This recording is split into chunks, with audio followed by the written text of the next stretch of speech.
Americans are now obese. We have a huge number of people who are overweight, and so many people are saying, what's the best way to lose weight?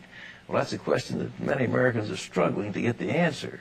Our next guest says he found a surefire path to a wellness revolution. Vitamins, health food, exercise, fitness clubs.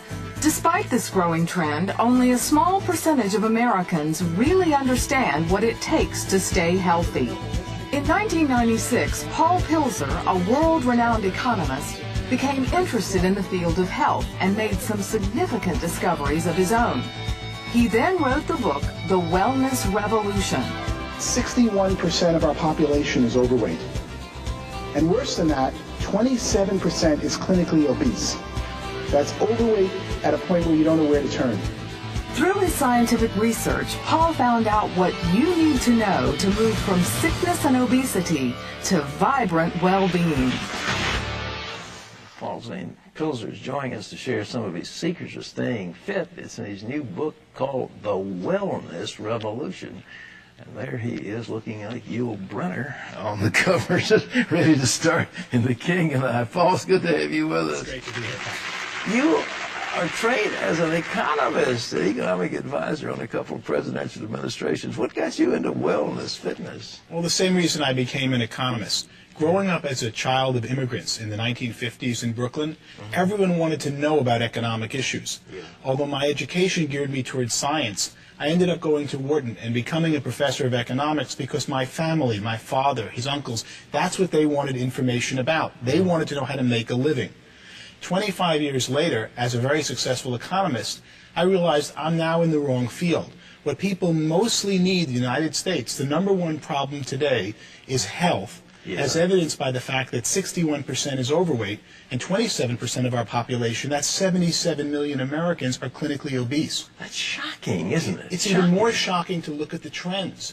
20 years ago, the numbers were less than half that.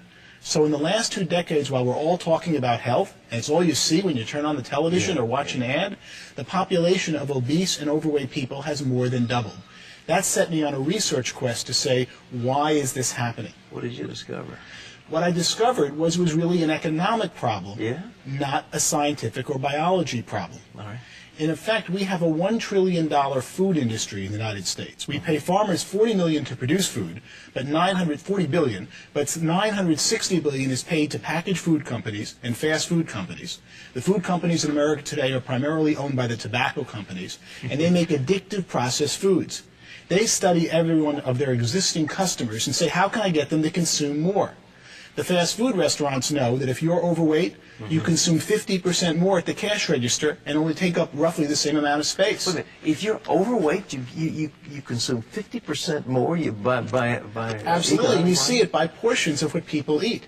So they study American consumers like rats in a laboratory. You have a favorite Christian singer, and all of a sudden you feel good about a certain addictive fast food. Guess who sang the commercial that's in the back of your mind when you go to buy it at the checkout counter? They study Americans like rats to increase consumption of their food products, and in doing so have more than doubled obesity and overweight in the United States. This is unbelievable, because we have a health problem that's crowding $1.5 trillion. It's run away, and obesity is one of the major causative factors: heart disease, high blood pressure, so on. Everything, and really most of our medical problems today that are non-pediatric or non-geriatric stem from being overweight and obese. So as I studied it, I realized that the answer was an economic problem had caused being overweight and obese. As I studied it, I saw America ready for a revolution, a wellness revolution, and that there was a new industry emerging called a wellness industry. We spend $1.5 trillion on medicine, which is really the sickness industry. That's right. It's not really health, it's about when you get sick, they treat the symptoms of your disease. We currently spend, and that's what amazed me the most, $200 billion on wellness, fitness clubs, healthy foods, vitamins and supplements. Most of that didn't exist. When I ran the numbers, I could see that the $200 billion wellness industry, which is primarily today upper-class baby boomers who are consuming them.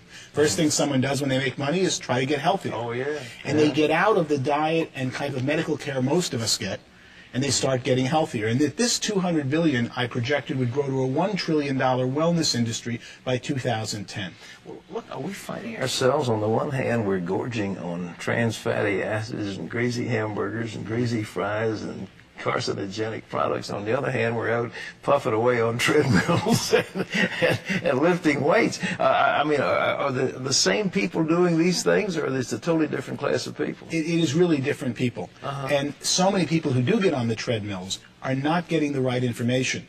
The problem is that the food industry controls, in effect, our television. Look at most commercials today for television shows are food companies. Sure.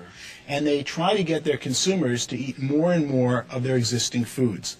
As the food industry focuses on those who are overweight, they make them more and more overweight. And then when someone says, I want to lose weight, I want to get healthy, they get misinformation out there because they've got this industry that controls our media that is constantly saying, how do I get you to eat more food? What should people do to lose weight? What are the tips?